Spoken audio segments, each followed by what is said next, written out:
Hi hello అందరికీ. రోజంతా మంచిగా ఎనర్జీగా ఉండడానికి ఒక మంచి ప్రోటీన్ దోసతో డేని స్టార్ట్ చేసేద్దామా?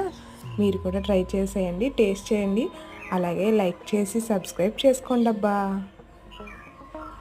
గుచ్చే గుచ్చే చూపులతో చంపేస్తున్నావే, విచ్చే విచ్చే నవ్వుల్లో ముంచేస్తున్నావే, పిచ్చి పిచ్చి ఊహల్లో తిప్పిస్తున్నావే, బుజ్జి బుజ్జి